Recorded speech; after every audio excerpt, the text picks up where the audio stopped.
Hey everybody, in this video I'll be playing Stargrave's Skymine scenario, which will be the 5th battle for my Stargrave campaign.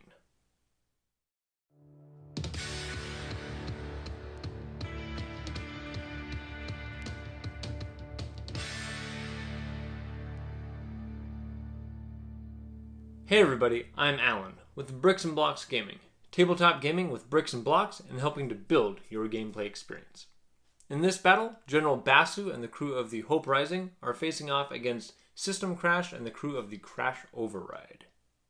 In this video, I'll start by discussing the state of the crews involved in this battle, give a customized story introduction for the scenario, then start the battle. The two times we've seen General Basu and his team in this campaign, they were run off the battlefield. The first time because they split up their team, and the last time because they stayed together and took some grenade hits. But perhaps their biggest downfall was poor dice rolls. So they'll be getting a little help with that, and we'll try a new strategy based on spreading out but not spreading too thin. Basu and Gol'Bloth are joined by their sniper, their sentry with a shotgun, their trooper with a carbine, their Pathfinder, their gunner, their new medic, their Codebreaker, and their robot sentry with a shotgun, who was supposed to be badly injured after their last battle and start at half health, but I forgot about that and he's got full health in this battle. Despite entering battle with a badly burned arm the last time we saw System Crash, he and his team held off an assault by Captain Mira's pirates and pushed them off the battlefield. The Tekker is still carrying his holographic projector, and he and Override are continuing to bring more chaos to the already chaotic galaxy of Stargrave with the help of a case cracker, their sniper with a carbine of +1 damage, a carbine-wielding trooper with jet boots, a shotgun-wielding trooper, 2 robot sentries, one with a carbine and the other with a shotgun and a hand weapon of +1 fight. Both of these robots have been rewired to increase their fight to +4, and they have a grenadier and a new medic robot. Now let's get to the bricks and blocks of the Skymine scenario for Stargrave. A few months have passed since the crews of the Crash Override and the Crossbones met on the planet of Maldoris. The encounter left System Crash with a badly burned arm that was injured beyond any hope of healing. As a result, Override and his medical officer had no choice but to amputate and refit the Tekker with a mechanical replacement.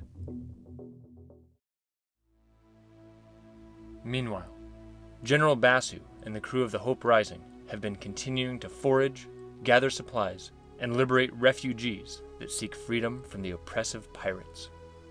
This mission has brought them to an abandoned floating mine located high in the atmosphere of the gas giant Noldrubo. As the freedom fighters made their way to the lowest level of the mine, they realized they weren't alone. Noticing the crazed man who had lured them into a trap on the rocky planet of Kraldor now appeared on the far side of the crumbling structure. Fighting wasn't what General Basu and his crew had come for, but the floating mine held ore and other goods that, if sold, fetch a large sum of money for their cause. The Skymine begins. My battlefield is set up, and we'll start with rolling to see which team gets to choose their side of the battlefield first. Before I do that, General Basu is going to be retiring this purple die that's been rolling pretty poorly, and he'll be using this die in this battle. And we'll start out with General Basu choosing his side, and that die is already looking more promising than his purple die. For before game powers, General Basu will start out by using the Armoury ability on a 9, and he got that. He is going to use that to give his sniper +1 damage with his carbine for this game. And then he will attempt Toxic Secretion on a 13, and he got that as well. And with that, this trooper and this gunner will now be able to deal poison damage whenever they successfully make an attack. And to the crew of the Crash Override, Override will use the Rewire Robot ability on a 15, and he failed it this time. This scenario calls for some irregularly shaped holes in the board to be scattered about, It calls for 5 of them. I just put 4 of them there, just the way that my plates worked out. But then to balance that, I put a few spots around the edges. These are normally supposed to be roughly 3 inches in diameter. Some of these are definitely bigger than that, but these will work. And since this battlefield is basically a floating mine, these holes represent holes in the ground where figures can potentially get knocked off into the wild blue yonder, I suppose. They can fall into any of the holes or get pushed off the sides, either by getting pushed in combat from a power, or there's also a special effect in this game where there's some wind that could potentially be blowing figures off the board, and that will start after the first turn, and I'll explain it then. For the loot tokens, this scenario calls for a physical token to be placed in the middle for the central loot, and then the other loot are placed as normal. So we have a data loot there, physical, another data, and the other physical loot token there. To secure any of these loot tokens, instead of just running off an edge, they can't do that in this battle because the edge is falling into the sky. So instead there are staircases placed in each of the corners, and that is where the crews deploy from, and that is the only place they can escape at. They have to escape from one of their own staircases. So taking a look at deployment, General Basu has decided to set up his team over here on this side, and he is right here on this stairwell. Here is his sniper, his gunner, and these are both sentries now, both carrying shotguns. And then down here at their other staircase, we have the first mate Gol'Bloth with their Codebreaker, their new, upgraded medic, their Pathfinder, and their trooper there. And System Crash's team is set up over here, and here he is on this stairwell, and here is his grenadier, his sniper, his trooper with a shotgun, and his new medic that helped attach his robotic arm. And then down here at their other stairwell, they have their first mate Override with their sentry with the carbine, their Codebreaker, their trooper with the carbine, and their sentry with the hand weapon of +1 fight. And I'll just point out that this trooper here with the jet boots, I don't have jet boots that I can give him, but I do have a jet pack, so I put that on him, and so he can, that's essentially jet boots that he can use once per game. And the last thing I'll say about setup is I've got these columns here that kind of represent they'll represent the roof of this bottom floor of the mine. So any grenades that get launched can't arc any higher than those. And then with this room in the middle, I'm saying that there is kind of a dilapidated roof over the top of it. So no grenades can just be shot inside, but they can be shot through doorways or that open hole in the wall there. I'll roll initiative for the first round, and that goes to General Basu. General Basu over here will start out by activating by himself, and he's going to use the coordinated fire power on his gunner. Successful on a 9, and that is successful. That gunner now has an additional +1 shoot, as well as having a toxic rapid fire there from the toxic secretion used at the beginning. Then General Basu will do his 3-inch power move and 5-inch regular move over to right here, so he's got some cover. System Crash will now activate over here with his Grenadier, and he is going to start out by using his transport power on the Grenadier. This is successful on an 8, and he got that perfectly. That will move the Grenadier 6 inches right over to here. If he was carrying loot, he would have potentially dropped that, but he doesn't have to worry about that. And then System Crash is going to move power move and regular move over to here. That is less than his full move, but that's where he wants to be. And with transport, since they don't lose the rest of their actions like they do with the lift power, this Grenadier is going to run right over here into some of this rubble. And then he is going to launch a grenade over this, right over into all 4 of these guys. He normally has a +3, but he moved. He can't see the target, and he's using a grenade launcher. So altogether, he has a -1. He needs a 12 to succeed, and that lands right in the middle of those 4 soldiers.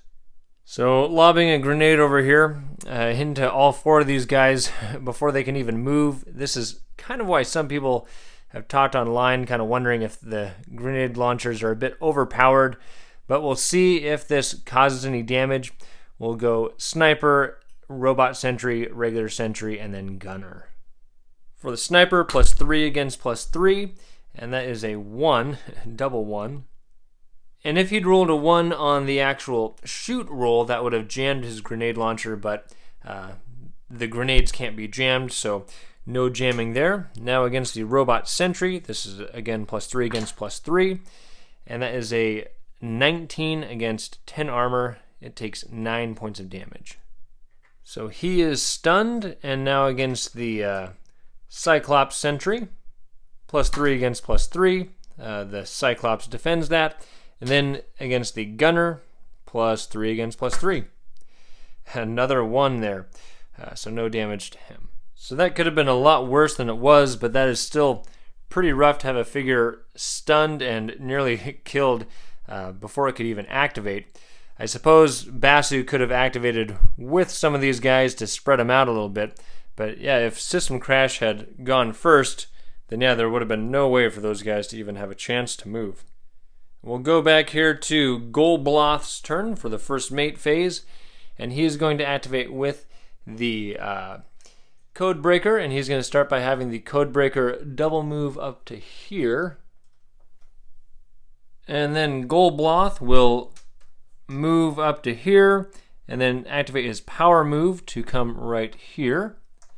And he is going to use his lift power on the Codebreaker. He needs an 11 to be successful, and he fails by 9, so he will not exert for that. To Override's turn, he is going to activate down here with this carbine-wielding trooper, and he'll start by using coordinated fire on the trooper. He has to get a 14, which he does. Override will then run over here, right up against this wall, and then this trooper is going to run over here on a single move, and from right there he can see this Codebreaker. There is one piece of intervening terrain down here, so he'll have a little bit of protection from that shot. The Codebreaker is normally +3, so he's a +4 with his intervening terrain against +4 shoot, and he defends that. To the soldier phase, the crew of the Hope Rising will start by having their powered up gunner here run right over here into the open. And from there, he can see System Crash down here. There are a few pieces of intervening terrain, this column here and that wall down there, and then he is behind light cover.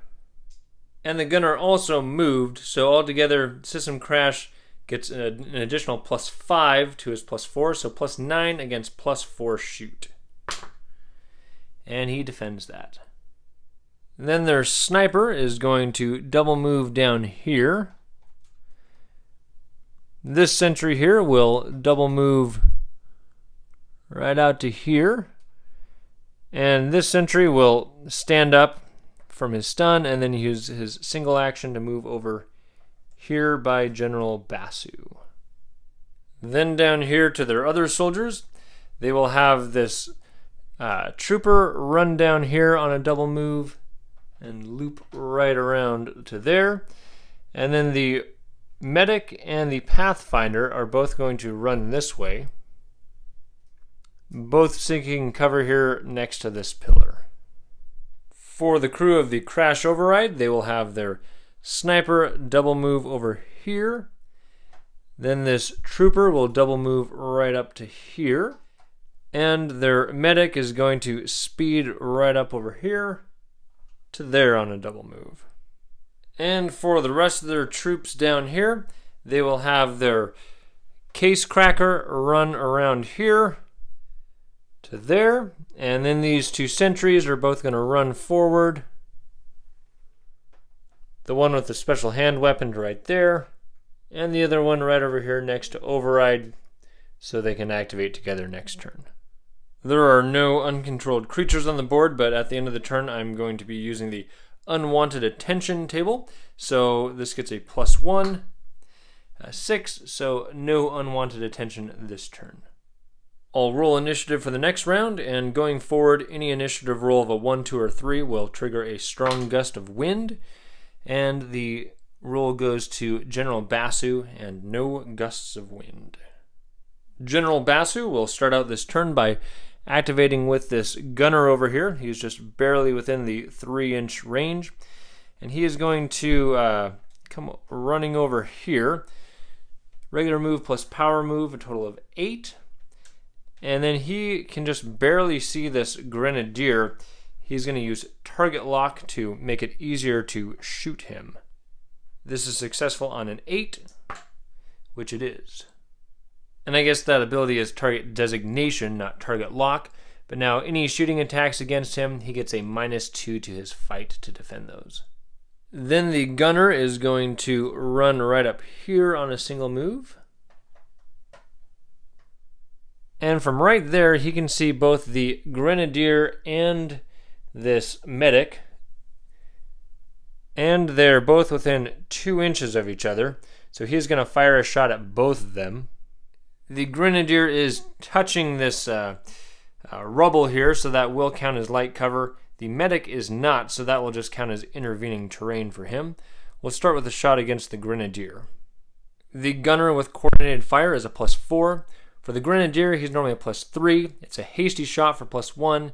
He's got light cover for +2, but he also has target designation on him for -2.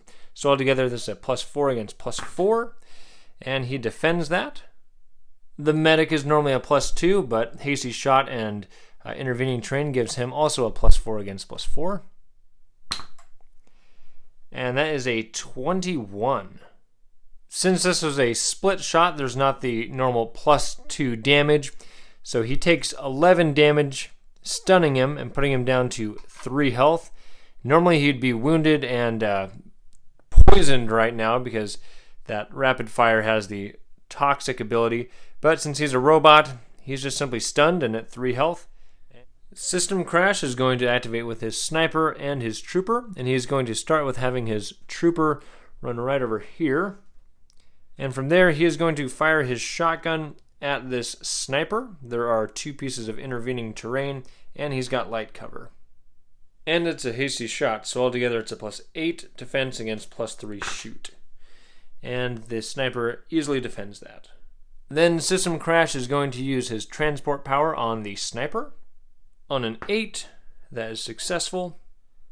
That moves him 6 inches right up to here. Then System Crash will power move and move right behind this trooper. So he's got a meat shield there.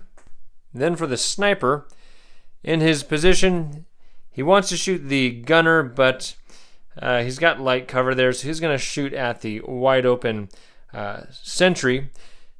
Even though this sniper was moved by the transport power, my understanding is that the shot does not count as a hasty shot because the wording states that that is in effect if the figure used a move action during its current activation. So it hasn't used a move action. So this is just a standard, just wide open shot here, no intervening terrain. That makes this a +4 against +3 defense. And he misses it anyway. And since he still has a move action, he's going to run over here behind this physical loot crate. For the first mate phase, Gol'Bloth down here will activate with the Codebreaker and this trooper. And he'll start by setting the Codebreaker over here, knocking off his helmet. He can get right over here to this data loot on a single move, and then he will attempt to open that. Target number 14 with a +8. 15, he has successfully unlocked that loot. So that data token shows up right in front of him, but he's not currently carrying it. And then this trooper is going to run right up here on a single move and fire his carbine at this sentry. The Sentry's special hand weapon doesn't affect shooting attacks, so he's normally a +4, but it's a hasty shot, so he's a +5. There's no cover or intervening terrain, against +3 for the Trooper. And the Sentry defends that. Next, Gol'Bloth is going to attempt lift on the Trooper. Successful on an 11, and he gets it that time. That 6 inches is going to move the Trooper over here. With lift, they don't have to maintain line of sight, where with transport, they do. So he's ready to block some sentries from coming that way. And then Gol'Bloth can power move and move clear over here, 9 inches, up against that building. Override down here is going to activate with this Trooper here and with this Sentry. He can't quite see that Sentry within 3 inches. And the Trooper is going to start out by firing his carbine at that Trooper.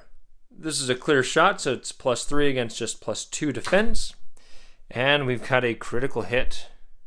And that Trooper actually had coordinated fire for an additional +1, so that's 18 total damage. And this Trooper goes down.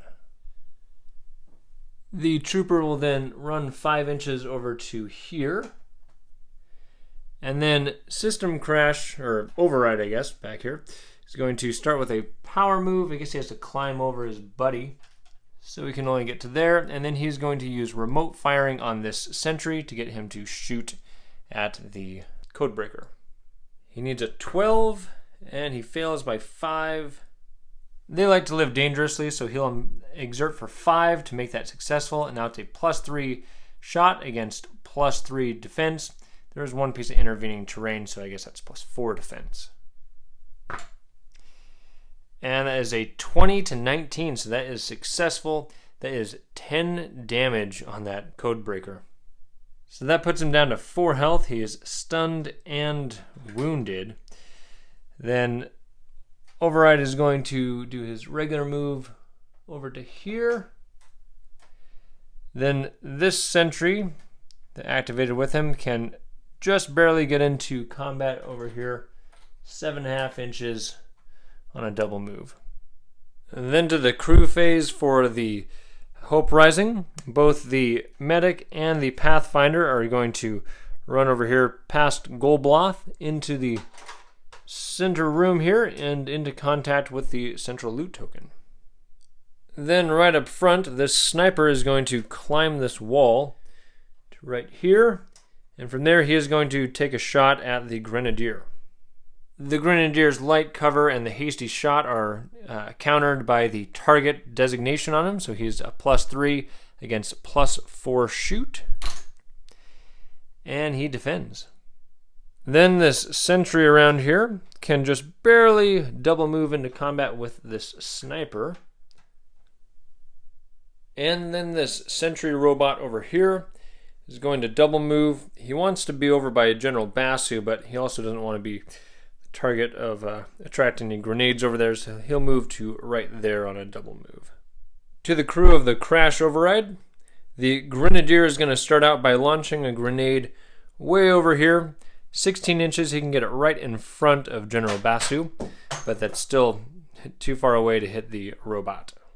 He can see the target point, but it's a grenade launcher, so -1 total to his +3 normal. So +4 is a 13, so that lands right where he wants it at Basu's feet. Basu has a +5 against the +3 shoot of the grenade, and he dodges that.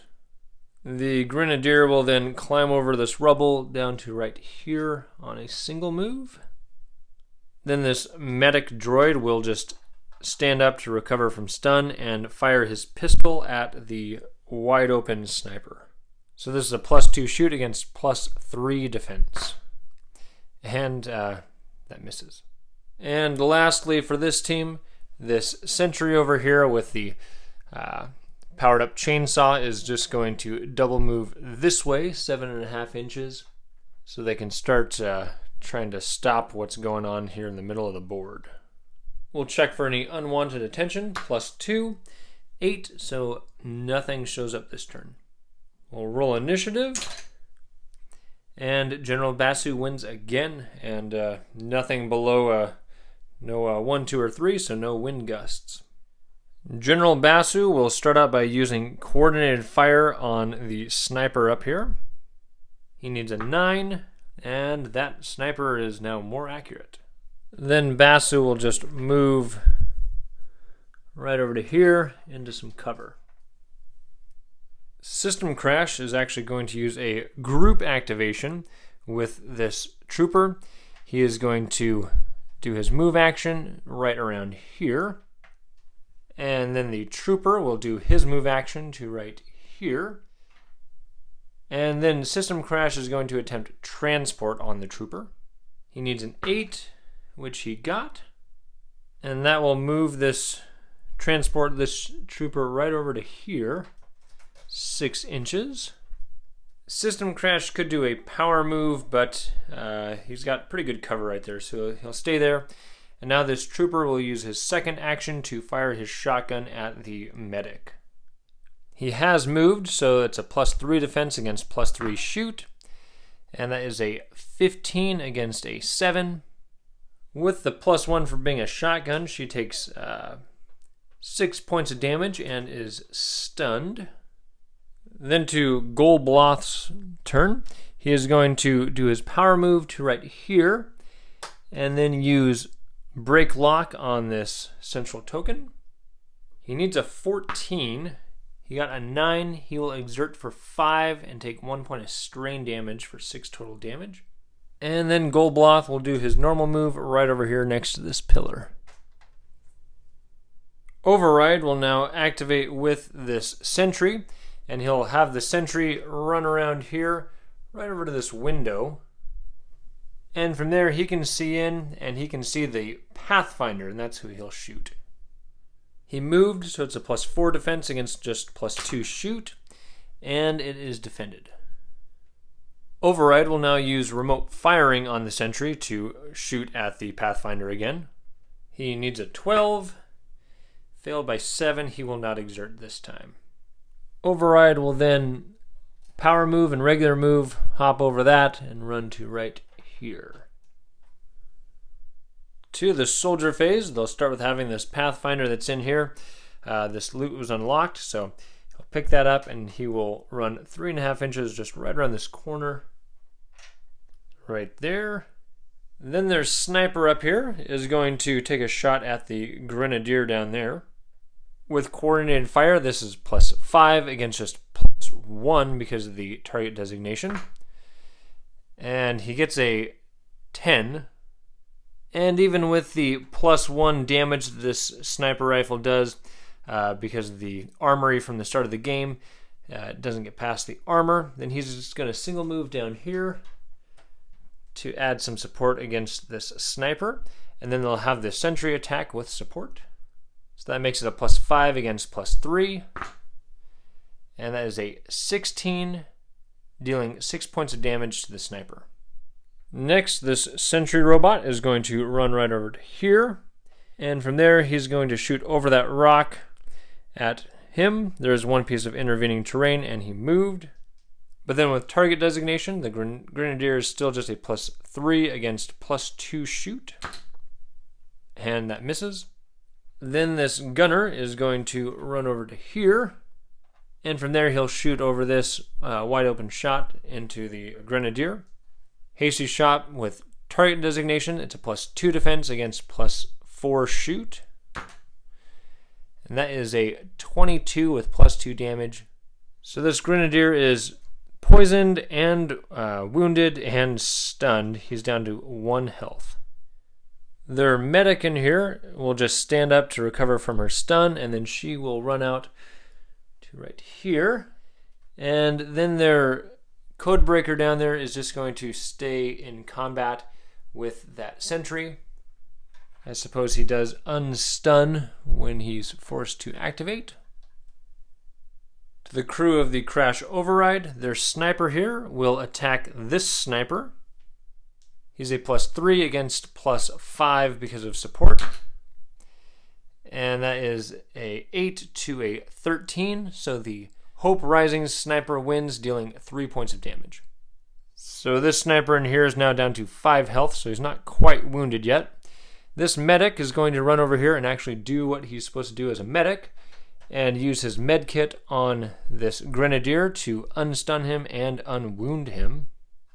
And I suppose that also cures toxin, so he's got both his actions. So he will stand up and he will activate, and he is going to launch a grenade right over here, right between these two figures. He can see his spot, but it's a grenade launcher, so he has a total of +1 to his normal +3, so +4. That's an 8. So failing by 4 and sending it this way makes it blow up kind of right about here, so nobody is injured by that. And since he's got 2 actions now, he will run down here close to system crash. Then their case cracker down here is going to double move around here. He can't quite get to this loot token. He'll come to right there. Then this trooper over here is just going to run down here to get into combat with this guy, and then the sentry will attack with support. So for this combat, I forgot the Codebreaker was wounded and got some math wrong here. He should have a +1 to his roll for a total of 17. He also has a knife for -1 damage. So against 11 armor, he should cause 6 points of damage. End of the round, checking for unwanted attention with a +3, 18. It seems like I roll 18s a lot when I'm rolling for unwanted attention. So that gets a pirate trooper. So he is going to go back here. So he shows up right there, and apparently a pirate dropship has been alerted to the action going on here. Initiative for the next round. And that once again goes to General Basu, and not quite a gust of wind there. So General Basu starts out once again, and he will use the command power on that treasure-carrying Pathfinder. Successful on a 10, which he gets. And then Basu is going to run over here with his power move and his regular move. Then the Pathfinder will activate, and on a double move, he can get right over here while carrying his physical loot. System crash over here will activate with this grenadier, and he will start out by moving and then power moving over to here. And from right there, he will attempt to use transport on that trooper. On an 8, he will exert for 2. With all this strain he's taken from transporting people, and now that exertion, he's down to 11. He will move this trooper to right over here. Then the grenadier that was activating will run to right here. And from there, he will launch a grenade right into that Pathfinder. He can see the spot, but that's negated by hasty shot and the grenade launcher. So just a +3 to this, 13. That lands right at the Pathfinder's feet. +3 grenade against +2 defense because he's encumbered with that physical loot. And that wins with a 7 but doesn't get past his armor. Gol'Bloth around here is going to power move and regular move over to here behind this rubble. And then he will use lift on the treasure carrying Pathfinder. He needs an 11. He will exert for 1. And with lift, he gets to keep his loot, and he will get sent right over to here, next to General Basu. For System Crash's soldiers, they'll have this sentry down here attack the Codebreaker. So that's a +6 against +1 because he's wounded. And that's an 18 with a +1 for 19. Since the Codebreaker has just his knife, he deals 7 damage to the sentry, putting him down to 2 health. He could push him out, but then he could just move right back in because robots don't get wounded. And then this sentry here is going to head this way to there on a single move and then fire his shotgun at that pirate trooper. He's just barely in the 12-inch range. That's a +2 shoot against +3 defense because he moved. And that is a 19 with +1 damage. So this pirate trooper just shows up and then immediately gets shot and stunned. And then this case cracker is going to come over here and attempt to unlock this physical loot. He's got a +8, he needs a 14, that is open. And with physical loot, he automatically grabs onto that.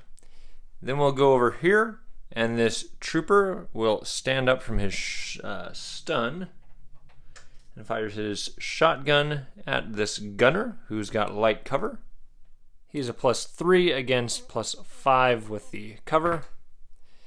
And that misses. Right up front here, the sniper will attack this sniper, hoping to either kill him or possibly push him off the edge. +3 against +5. But he missed that, and he ends up taking 7 points of damage. So this sniper ends up going down. We'll just put him up here with all this rubble. This medic will take a shot at the sentry. +2 shoot, +3 defense. And he hits him with a 15. That deals 4 damage to the robot, putting him down to 1. And then this medic is going to run down here 7 inches. And over here, I almost forgot to have this trooper with the jet boots, jetpack, attack with support. So he's a +4 against just +1 because the Codebreaker is wounded. And no damage is dealt there. He could push him, but he won't quite push him off the edge, so he'll just stay in combat. And then to end the turn, this wounded trooper back here will just stand up. And then the closest thing he can see is this combat right here. So he will fire into this. We'll randomize 1 and 2, 3, 4, 5, 6. 5, so that goes on the trooper. And I'm not exactly sure how intervening terrain works with when you're shooting into a group combat, because technically, he could shoot this guy who he can't even see. So I'm thinking that you just take what the whole of it is and see how much of it, anything that blocks part of it. So there's one piece of terrain that blocks part of this combat, so the trooper will get a +1 for that. So that's a +3 defense against +0 shoot because the pirate trooper is wounded. But the pirate still hits him. That is a 15 for 4 damage. So even though he's in combat, he is stunned. And we'll roll to see if any more unwanted attention shows up. This is a +4, so that's 16. So this pirate ruffian shows up right over here. We'll roll some initiative, and we've got System Crash finally going first. And as much as System Crash would love to get another data loot token, seeing as how this token is pretty well surrounded by enemies, he doesn't want to end up with another robotic arm, so he's going to have his team start leaving the board trying to get these last 2 tokens over here off. So he is going to use his transportability on this medic over here. He needs an 8, and he will exert for 5. With the strain that puts him down to 5 health, that will move this medic 6 inches to right here. And then System Crash will power move and move over to here. Kind of tucking himself away there. Over to General Basu's turn. He will activate with this Pathfinder and tell him to start heading towards the ship. So he's going to come over here, taking this, trying to get to this stairway so he can get to the Hope Rising. And then General Basu will activate and run right over to here. And then he will use command on his gunner over here. He needs a 10, which he got. And that will let this gunner activate, and he will fire his rapid fire at that trooper so he doesn't get shot at again. So that is a +4 shot against +2 defense. And that is a 20 to a 19. With +2 damage, that deals 11 points of damage, and that trooper goes down. Override will now activate with this medic, and he'll start by using Repair Robot on the medic. He needs a 12, which he gets, so that heals 5 health on him. He will then move and power move over to here. I guess his power move would go first. And then the medic, now with 8 health, will run over to here on a single move and fire his pistol at that trooper. He moved, so the trooper gets a +1, plus he's got light cover from that angle, so +3 total against +2 shoot. And the pirate trooper defends. Gol'Bloth over here will then move and power move into contact with this data loot, and then he will use heal on the medic. And actually, he's down to 8, so he's going to use heal on himself on a 14, which he gets. To the soldier phase, System Crash's team will start by having this sentry attack the Codebreaker, and he does have support from this stunned trooper. So that is a +6 against just +1 for the wounded Codebreaker. And that is a 20, which is more than enough to take down the Codebreaker. So the Codebreaker goes down, and then this sentry is going to run over here behind this rock. Then they'll have this trooper activate. He will just stand up to get out of his stun, and with a single action he will take a hold of that data token there. Then they'll have this sentry here run over to here on a single move and fire his shotgun at the pirate trooper. The trooper doesn't have cover from this angle, but he gets a +1 for a hasty shot against +2 shoot. And that is a 21 to 18. That pirate trooper had 3 health left, so he goes down. Then this case cracker here with his loot can run right over here on a halved double move. For General Basu's team, they'll have the runner try to crack into that computer there. She's got +3 will. It's a 16. She needed a 14, so that is unlocked. So the token is there. She can't pick it up, though, this turn, so instead she'll use her single move to run 7 inches right over here in contact to this, in case these guys need help opening that next turn. And then they're going to have this... he's a sentry here. He's down to 1 health, but he's a robot, so he still has both actions. He will run over to the token and pick it up with his second action. Then over here, this sentry will try to break into that physical loot. And he's a +0, but he opens that up, which gives him possession of this physical loot, and then he will run a whopping 2.5 inches to right there. This sniper is just going to run up here to kind of run some interference in case somehow somebody starts to shoot at that sentry. For the uncontrolled creature phase, this soul ruffian down here can't see anybody, and he rolled to randomly move this way. And from there, he still can't see anybody through that column. So that ends the creature phase and ends the turn. At this point, I will go ahead and call the game. The crew of the Hope Rising should be able to get all 3 of their held onto loot off the table before that ruffian down there can come at them. And then over here to System Crash's team, they've got the physical loot there and the data loot there. They should be able to work their way around to avoid any shots from that ruffian. And everyone still standing will head to their staircases and end the game.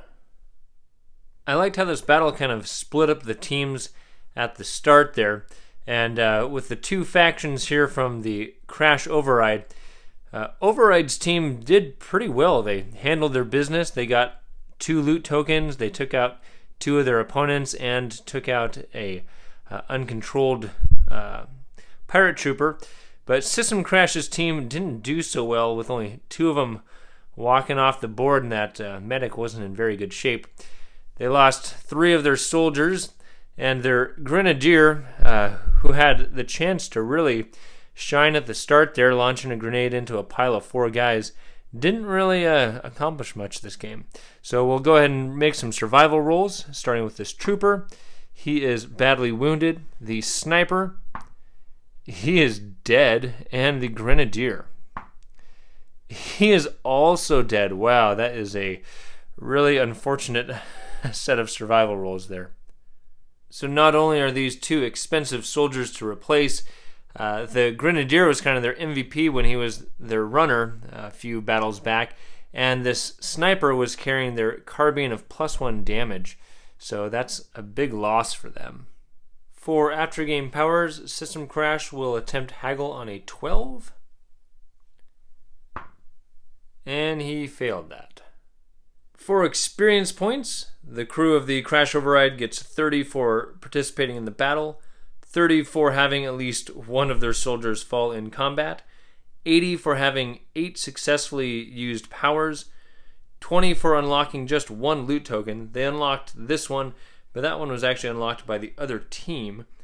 They got 5 for defeating that pirate trooper, 20 for defeating 2 of their opposing figures. Altogether, that gives them 185, plus the 55 that they already had, gives them 240. They'll use 200 to increase Override's level to 4, and then he will lower the activation number for remote firing down to 11, and coordinated fire down to 13, and that gives them 40 experience points saved up for their next battle. For their physical and data loot, they will get a 16 and a 12. That gets them an advanced technology table 2 and a advanced weapon. Their technology is a 13. That is a grapple gun, and for their advanced weapon, a 7. And that is a carbine of shoot +1. So I guess that is better than their carbine of +1 damage that they lost. System Crash went ahead and sold the grapple gun that he found for 250 credits.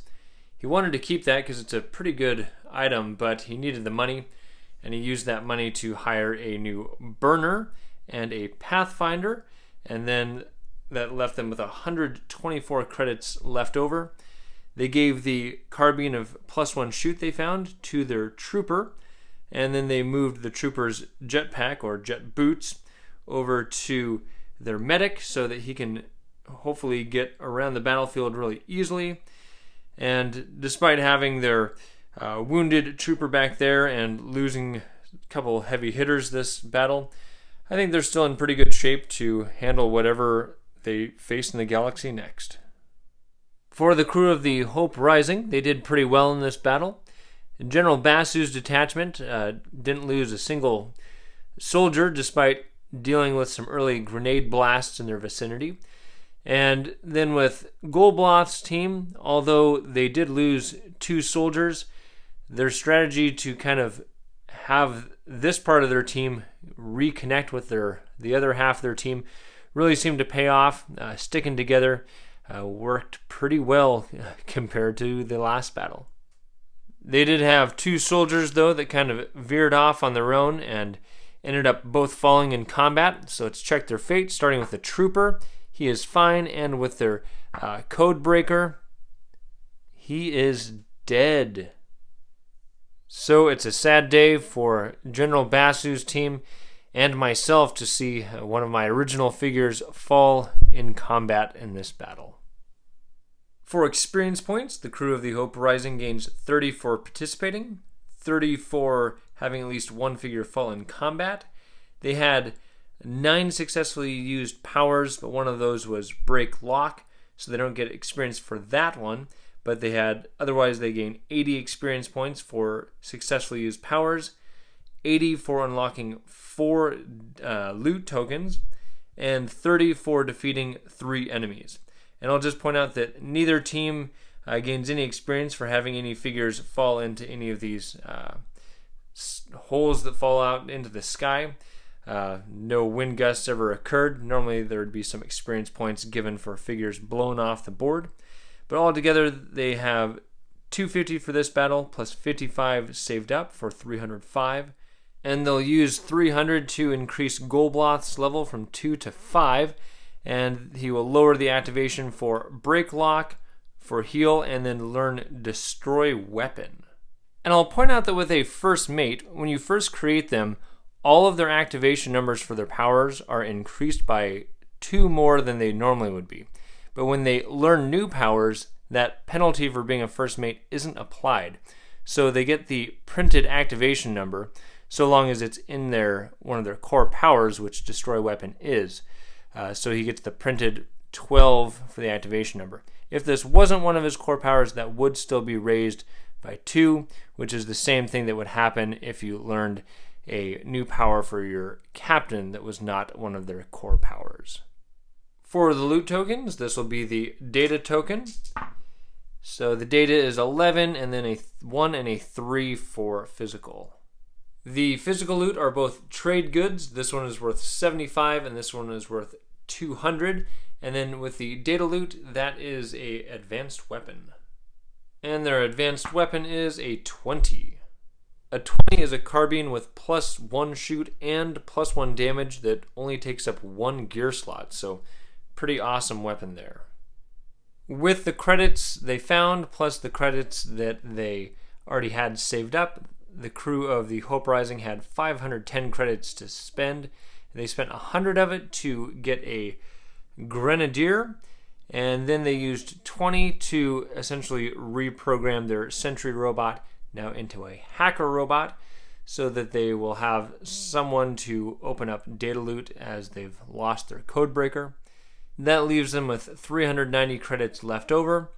And then they gave their powered up carbine to their sniper back there so that he can do some extra sniping.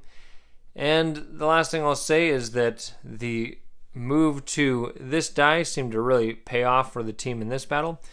And I will probably be using that die for them going forward.